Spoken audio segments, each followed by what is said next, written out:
పేపర్లో పడినా నష్టాల నా జీవితం పోయినా ఏం లేదు. కానీ మీరు ఏదన్నా ఉంటే పరిష్కారం చేసుకోండి. ఈ అమ్మాయి నేను ఇప్పుడు ఆడికి పోతుంటే ఇద్దరు దగ్గరికి వచ్చి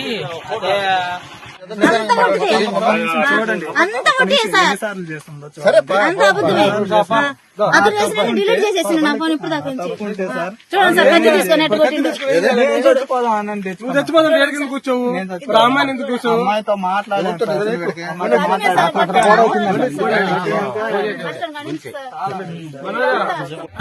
అంటే లాక్కొని వస్తుంది సార్. ఇటు కొట్టినట్టే రోడ్ లో కొడతాడు. సిగ్గులేదు చింతలేదు. నాకు సిగ్గు 10 మంది ఇప్పుడు నిలబడే కూడా నాకు పరువుగా ఉంది. ఏమైనా సిగ్గులేదు సరేనా? వాళ్ళు అనుబడి జరిపిందమ్మా. వాళ్ళు నీ పరిస్థితి అదే ఎటు వస్తుంది సార్. ఆడ మనుషులు 10 మంది ఆగొండ్రు. వాళ్ళు చూసి కూడా ఇంకా కొడుతున్నాడు. ఆడ మనుషులు ఉండి కూడా ఇంకా కొడుతున్నాడు. అంటే వాళ్ళు ఏమన్నా చేయగలరులే అనే విధంగా మనిషి నిలబడి కూడా కొడుతున్నాడు. పేరు? నా పేరు మరి. మీరు యాడ్ నుంచి వచ్చారు? అది ఆత్మకూరు నుంచి. ఇక్కడ ఎందుకు నా ఆత్మకూరు అయితే ఇక్కడికి అనేది ఈ రోడ్డు కాడికి రావాల్సిన కారణం ఏంది? నీతో ఫోన్ ఊరిని ఫోన్ చేస్తున్నాడా? ఏడు మా ఫ్రెండ్ ఒక అమ్మాయి ఉంటే అమ్మాయిని కలిసి మాట్లాడదాం అని చెప్పి వచ్చిన. మీ భర్త కాదు నా భర్త అంటే ఇంక నేనేం చెప్పాను, తీసుకోపోయి పెళ్లి చేసుకునేడు. సరేనా? ఆల్రెడీ నాకు మ్యారేజ్ అయింది. మ్యారేజ్ అయిన తర్వాత కూడా తను నన్ను ఇష్టపడి తీసుకుపోయి చేసుకునేడు. చేసుకున్న కాడి నుంచి ఒకటే ఇదే తగు కంటాలు. నేను వద్దని చెప్పి మానుకుంటా ఉంటే మళ్ళీ వెంట పడతా ఉన్నాడు. కావాలని ఆ ఫ్రెండ్ కలుపు అని చెప్పి వచ్చిన ఆడ పర్సనల్ గా నిలబడి నీతో మాట్లాడాలా రా చేయి పట్టుకొని లాక్కొని చేసి ఏడికి ఎందుకు మాట్లాడేది ఏంటంటే నీకు ఏదైనా సంబంధం కావాలంటే స్టేషన్ కాడికి పోదా ఆడ మనం అన్ని ఇచ్చినాం కదా ఆడ పోయి మాట్లాడుకుందాము అలాంటి. లేదు నీతో మాట్లాడాలా రా అని చెప్పి అక్కడ తీసుకెళ్ళి ఆడ వాళ్ళందరూ కనుక్కునే తలకి మళ్ళీ తీసుకొచ్చి ఏడ ఇంత కొట్టి గొడవలకి ఏడ గీత తీసుకుంటుంది.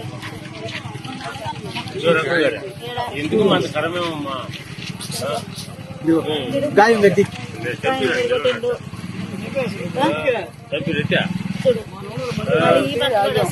మా ఊరోళ్ళు మంచోళ్ళు కాబట్టి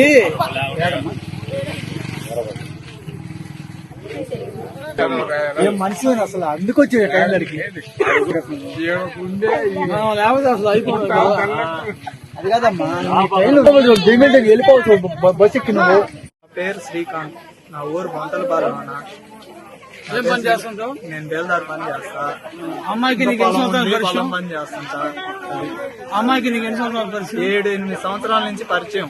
నీ భార్య పెళ్లి చేసుకున్నావా? చేసుకున్నాను. కడవలూరులో నా మీద మా అమ్మ మీద కేసు కూడా పెట్టింది అమ్మాయి. అది నా జీవితాన్ని చాలా నాశనం చేసింది. కాబట్టి నేను ఈ రోజు తప్పు చేస్తుంటే దొరికింది కాబట్టి తీసుకొని వచ్చి ఇక్కడ మందలిస్తున్నాను. ఆ సమయంలో అమ్మాయి వచ్చేసి నన్ను ఎట్టంటే అట్ట మాట్లాడబట్టి నేను చేయి చేసుకున్నాను. కత్తితో నరికేవా అమ్మాయిని? కత్తితో నరికేవా? కత్తితో నేను నరకలా. 2 ఘాట్లు ఉన్నాయి. అది కూడా ఒప్పుకో. కత్తితో 2 ఘాట్లు పోయి ఉన్నాయి. చేతిలో పట్టుకొని ఉన్నా 2 ఘాట్లు పోయి ఉన్నాయి. నువ్వు కరెక్ట్ గా చెప్పు మీడియాకి. కత్తితో 2 ఘాట్లు పోయి అని చెప్పేసి ప్రతిరోజు నాకు ఫోన్లు చేయింది, మెసేజ్లు చేయింది. అమ్మాయి చేయకుండా ఉండదు. నేను గమ్ముగా మానేసుకున్నా. సరే నువ్వు నువ్వు వదిలేసదా? నువ్వు వదిలే. నువ్వు తప్పు చేస్తుండవు వదిలేసి. మీ ఇద్దరు పేర్లు నేను ముందు తాగాను సార్. మొన్న కూడా నేను పురుగుల మందు తాగలేదని ఎవరో చెప్పమని మా ఊరు డైరెక్ట్ గా చూసి తీసుకొని వచ్చాను. అనవసరమైన మాటలు కొట్టడం తప్పు. ఎందుకు సార్? డైరెక్ట్ గా చూసి తీసుకొని వచ్చాను.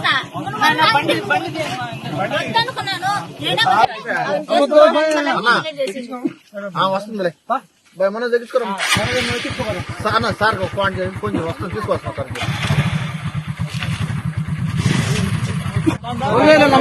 ఆడవాళ్ళు దిగిన నెక్స్ట్ వస్తా ఉంటారు.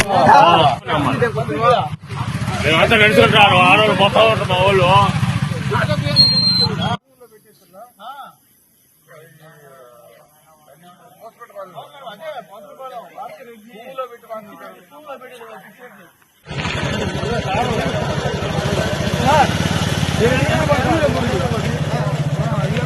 ఇదంటే నేను ఏదైనా అట్టే అడవుతా ఎవరి ముందైనా